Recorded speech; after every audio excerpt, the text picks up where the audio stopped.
Hey beautiful people, good morning and welcome to JKSSB online tutorial. मैं हूं सतीश और start करते हैं आज का हमारा current affair and static GK class for your upcoming JKP sub inspector exam. Well, JKP exam की जितने भी बच्चे तैयारी कर रहे हैं, आप सबको करंट और स्टैटिक की टेंशन लेने की जरूरत नहीं है, बिकॉज डेली क्लास जो है वो अपडेट होगी यूट्यूब पे। और जिन बच्चों ने अभी तक हमारा जेकेपीएसआई का बैच ज्वाइन नहीं करा, जिसमें हम लोग प्रोवाइड करा 90 डे सिलेक्शन प्रोग्राम, अगर आपने ज्वाइन नहीं करा तो अभी इस नंबर पे मैसेज करें। मैसेज में आपको सिंपल लिखना जेकेपीएसआई, आपको पूरा कोर्स का लिंक जो है वो प्रोवाइड कर दिया जाएगा। ऑलराइट, मेरी हेल्थ 2-4 दिन से ठीक नहीं थी, इसकी वजह से मैंने वहां पे एमसीक्यूज की क्लास शुरू नहीं करी पेड कोर्स में, लेकिन अब मैं थोड़ा स्टेबल हूं और एमसीक्यूज की जो क्लास है वो स्टार्ट हो जाएगी। देखो, पेड कोर्स में 2 फेजेस में चल रहा है। थ्योरी पोर्शन ऑलरेडी अपडेट करा है, एमसीक्यूज पोर्शन मैं खुद आपको करवाऊंगा, सो दैट की थ्योरी पढ़ने के बाद जब मैं आपको एमसीक्यूज करवाऊं तो सारी चीजें क्लियर हो जाएं। ठीक है, उसके बाद बाकी टीचर जैसे इंग्लिश के टीचर हो गए या बाकी जितने भी टीचर्स हैं वो भी कम बैक करेंगे, वो भी अपने लेक्चर जो है वो अपडेट करना शुरू कर देंगे। ठीक है, तो डोंट वरी, जिन बच्चों ने अभी तक कुछ ज्वाइन नहीं करा तो वो अभी मैसेज कर दें इस नंबर पे, क्योंकि अगर एक वीक और डिले हुआ ना तो फिर आपको पकड़ना मुश्किल हो जाएगा। ठीक है, तो चलिए फिर स्टार्ट करते हैं। आज का हमारा करंट का पहला जो इंपॉर्टेंट क्वेश्चन है, पूछा गया है, बताइए in which state is the eagleness world festival celebrated every year.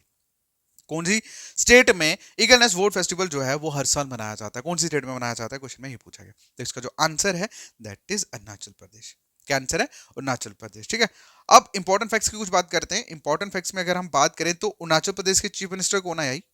Chief minister का नाम है पेमा खांडू। क्या नाम है? पेमा खांडू। ठीक है, और उन्होंने, अच्छा बेसिकली ये क्वेश्चन एग्जाम में मतलब करंट में क्यों था, क्यों आया, क्यों ऐड किया गया, क्योंकि पहली चीज तो ये स्टैटिक जीके का क्वेश्चन भी है, स्टैटिक जीके का क्वेश्चन भी है। अब वो क्यों है सुनो। देखो, फेस्टिवल है ना, तो वो कल्चरल हेरिटेज टॉपिक के अंदर आता है ये।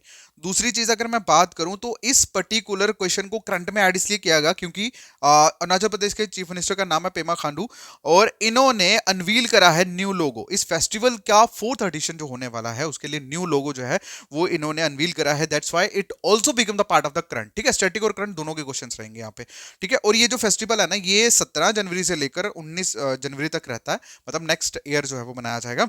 ठीक, और उसके बाद इसकी जो अनाउंसमेंट थी सेरेमनी की वो कब करी गई? 10 दिसंबर को। अच्छा, इस फेस्टिवल को मनाने का मेन मकसद क्या है? मेन मकसद यही है कि जो ये जो रिच बायोडाइवर्सिटी है ना, कहाँ की? अरुणाचल प्रदेश की, उसको प्रमोट किया जाए। ठीक है, इसलिए ये डे जो है वो सेलिब्रेट किया जाता है। ऑलराइट, चलिए आगे हम बात करते हैं। देखो, मैं आपको एक चीज बता दूं, जितने भी हमारे पेड बच्चे हैं उनको ये मंथली करंट अफेयर पीडीएफ जो है वो मिल जाएगी, टेंशन लेने की जरूरत नहीं है। ओके, आप लोगों की रिस्पॉन्सिबिलिटी मेरी है। आई एम सॉरी कि मेरी हेल्थ ठीक नहीं थी, इसकी वजह से मैं स्टार्ट नहीं कर पाया, बट मैं जो बोल देता हूं करता हूं। ठीक है, टेंशन मत लो, आपकी सारी चीजें विद इन टाइम हम खत्म करेंगे, theory plus MCQs plus mock test. ठीक है, बिकॉज आई नो पढ़ना, प्रैक्टिस करना, रिवीजन करना, this is the ultimate 3 way step to crack any computer exam. So that's why we also follow this thing in our paid course. वो अगर आपने join नहीं करा तो अभी ज्वाइन करो भाई। ठीक है, चलिए अब नेक्स्ट क्वेश्चन है, पूछा गया, बताइए who has been appointed as the acting secretary of BCCI recently. ठीक है, बीसीसीआई के सेक्रेटरी, एक्टिंग सेक्रेटरी, ठीक है,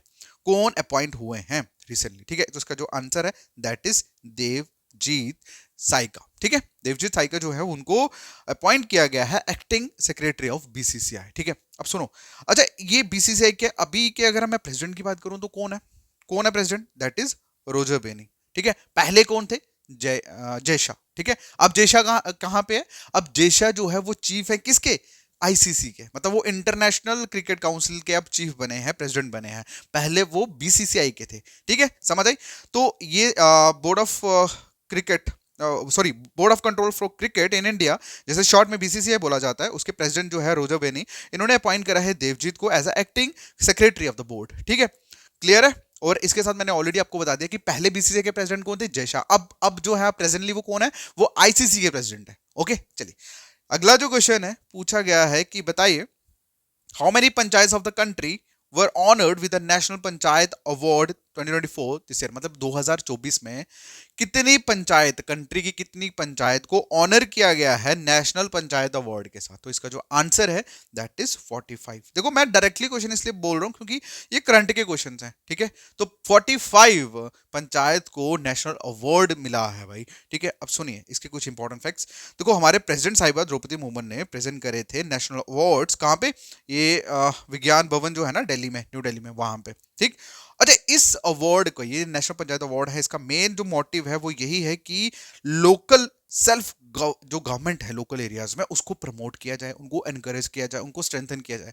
देखो अब अगर हम बात करूं स्टेट या सेंट्रल लेवल की गवर्नमेंट की, ठीक है, तो क्या है वहां पे तो प्रॉपर तरीके से तामझाम है पूरे मतलब कॉन्स्टिट्यूशन लगा लो, रूल्स लगा लो, एवरीथिंग इज देयर। बट बात जब हम करते हैं ना लोकल लेवल की, गांव के लेवल की, अब गांव वाला थोड़ा सीधा साधा सिंपल सिस्टम होता है, तो वहां पे वो अदर लोगों को या बाहर के लोगों को इंटरफेयर करने नहीं देते। इसीलिए गवर्नमेंट ने पंचायत सिस्टम बनाया सो दैट कि लोकल लोगों को ही उनके बीच में रख के उनको अच्छे तरीके से चलाया जा सके। और ये जो अवार्ड्स उनको मिलते हैं इसका मेन मकसद यही होता है कि वहां के लोकल लेवल को प्रमोट किया जा सके, उनको भी ऐसा लगे कि नहीं यार हमारी भी कुछ बातचीत हो रही है नेशनल लेवल पे, या हमारे भी चीजें जो है वो सुनी जा रही हैं, समझी जा रही हैं। ठीक है, अगला जो क्वेश्चन है पूछा गया है कि बताइए recently with which country in India set to finalise $4 billion defence deal.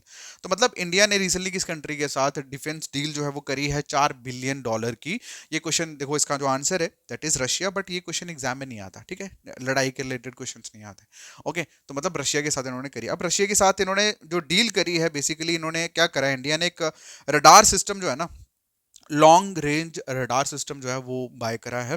अब वो रडार सिस्टम का क्या है कि 8,000 किलोमीटर तक के डिस्टेंस में अगर कोई भी हलचल होती है तो वो ये रडार सिस्टम जो है वो डिटेक्ट कर लेता है। ठीक है, चलिए नेक्स्ट जो क्वेश्चन है पूछा गया है कि बताइए when is UNICEF foundation day celebrated every year. UNICEF की अगर मैं फुल फॉर्म की बात करूं तो उसे बोला जाता है यूनाइटेड नेशन चाइल्ड्स फंड। ठीक है, यूनाइटेड नेशन चाइल्ड्स फंड, ठीक है, चाइल्ड इमरजेंसी फंड्स भी बोल सकते हो आप लोग। क्लियर है, तो ये इसका जो फाउंडेशन डे है वो कब मतलब हर साल मनाया जाता है, तो इसका जो आंसर है दैट इज 11 दिसंबर को। कब मनाया जाता है? 11 दिसंबर को। अब कुछ इंपॉर्टेंट फैक्ट्स की बात करते हैं। तो 11 दिसंबर को UNICEF फाउंडेशन डे सेलिब्रेट किया जाता। तो इस साल जो मनाया गया वो कौन सा था? 78th एनिवर्सरी थी, मतलब 78वां डे जो है वो मनाया गया। ठीक है, शॉर्ट्स में लिखा हुआ है यहाँ पे यूनाइटेड नेशन चिल्ड्रंस फंड, ठीक है, इमरजेंसी फंड भी बोल सकते हो आप। अच्छा, इसकी एस्टेब्लिशमेंट कब हुई थी? इसकी एस्टेब्लिशमेंट हुई थी 1946 में। उसके बाद अगर हम बात करें इसका मेन मकसद क्या है, व्हाई दिस ऑर्गेनाइजेशन फाउंड, इसका मेन मकसद यही था कि ग्लोबल लेवल पे, पूरे ग्लोबल लेवल पे चाइल्ड की वेलफेयर के ऊपर काम किया जाए। जैसे अगर देखो एक चीज मैं आपको बताऊं, जिसका कोई नहीं होता ना उसको सारे लोग डोमिनेट करते हैं, यस और नो। सपोज आपकी फैमिली अच्छी है, तगड़ी है, ठीक ठाक है भाई, आपको आपको कुछ बोलने से पहले ना लोग 1000 बार सोचेंगे। लेकिन सपोज आपका कोई भी नहीं है तो हर कोई आएगा आप अपने हिसाब से आपको कुछ भी बोल रहा। तो उसी तरह से लगाओ कि पूरे ऑल ओवर ग्लोब में कितने ऐसे बच्चे हैं जिनका मे भी कोई सहारा ना हो, तो उनको, उन बच्चों को उनके हक दिलाने के लिए, उनकी अच्छी परवरिश या उनकी अच्छी लाइफ के लिए ही ये ऑर्गेनाइजेशन जो थी वो फाउंड करी गई, जिसका मेन मकसद यही था कि health, education and protection from exploitation, ठीक है, इन सब चीज़ों से बच्चों को बचाया जाए और बच्चों की एक प्रॉपर जो डेवलपमेंट है वो करवाई जाए। ठीक, चलिए अगला जो क्वेश्चन है पूछा गया है कि बताइए which Indian temple selected by UNESCO for the 2023 award for distinctions for its conservation. तो कहना है मतलब ये कि कौन सा ऐसा इंडियन टेम्पल है जो यूनेस्को द्वारा सिलेक्ट करा गया है। यूनेस्को की फुल फॉर्म की अगर मैं बात करूं तो that is United Nation Educational Scientific Cultural Organisation. ठीक है, United Nation Education Scientific Cultural Organisation इसकी फुल फॉर्म है। ऑलराइट, चलिए अब हम बात करते हैं कि इसकी मतलब इसकी कंजर्वेशन कोई अलग, डिस्टिंक्शन का मतलब होता है डिफरेंट, डिफरेंट तरह की कंजर्वेशन के लिए ही यूनेस्को ने कौन से इंडियन टेम्पल को सिलेक्ट करा है। तो इसका जो आंसर है दैट इज अबाद सहायेश्वरा टेम्पल। ठीक है, अबाद सहायेश्वरा टेम्पल जो है फर्स्ट ऑफ ऑल ये कहाँ पे है? ये तमिलनाडु में है। ठीक है, तो यूनेस्को ने इसको मतलब अवार्ड दिया है, अवार्ड ऑफ डिस्टिंक्शन, ठीक है, फॉर हेरिटेज कंजर्वेशन। अच्छा, ये जो टेम्पल है ये बनाया गया था किंग विक्रम चोला और कुलथुंगा चोला द्वारा।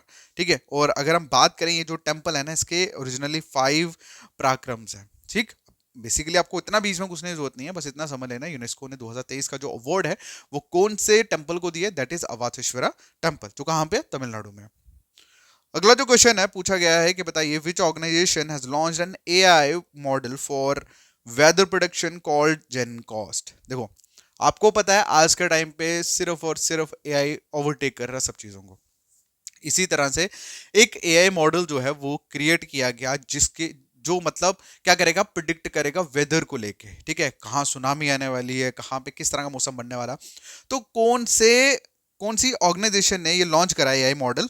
वेदर प्रिडिक्शन को लेके, जिसका नाम है जेनकास्ट, ठीक है, इस एआई मॉडल का नाम है जेनकास्ट। तो इसका जो आंसर है दैट इज गूगल। तो गूगल ने बेसिकली एक जेनकास्ट एआई मॉडल जो है तैयार करा है वेदर प्रिडिक्शन के लिए, ठीक है। ये एक मीडियम रेंज वेदर फोरकास्ट है जो वर्ल्ड का टॉप फोरकास्ट सिस्टम है। मतलब ये एक तो ये बहुत फास्टर है, दूसरा ये बिल्कुल एक्यूरेट चीजें बताता है 15 दिन पहले ही। मतलब 15 दिन पहले ही बता देगा कि भैया यहाँ कोई तूफान आने वाला है, सुनामी आने वाली है, अर्थक्वेक आने वाला है, वो सारी चीजें ये प्रिडिक्ट कर देगा, ठीक है।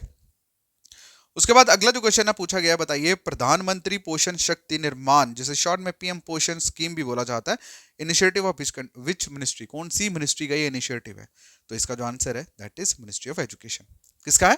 मिनिस्ट्री ऑफ एजुकेशन का, ठीक है। अब बात करते हैं कुछ इंपॉर्टेंट फैक्ट्स की। तो गवर्नमेंट, सेंट्रल गवर्नमेंट ने थोड़ा फूड आइटम के प्राइसेस, अब देखो ये मिनिस्ट्री ऑफ सॉरी ये मिनिस्ट्री ऑफ एजुकेशन द्वारा एड ऑन था, लेकिन ये किससे रिलेटेड है? ये मिड डे मील के रिलेटेड है, ठीक है। पोषण वर्ड से पता लग गया होगा, Poshan word is related with mid day meal, ठीक है। अब मिड डे मील में जो भी चीजें आइटम जो बनती थी, सरकार ने फूड आइटम्स के प्राइसेस को लेके थोड़ा सा चेंजेस करे हैं, क्लियर है। तो इस पर्टिकुलर स्कीम का मेन मकसद यही है कि जो भूखमरी है उसको खत्म किया जाए, न्यूट्रिशन को इंप्रूव किया जाए, स्कूल अटेंडेंस को बूस्ट किया जाए और बच्चों की क्लासरूम एक्टिविटीज के ऊपर फोकस किया जाए। तो मतलब इन शॉर्ट बच्चे की पढ़ने से लेकर न्यूट्रिशन तक की सारी चीजों को ध्यान में रखा जाए। दैट्स व्हाई इस स्कीम का मेन मकसद यही है, ओके।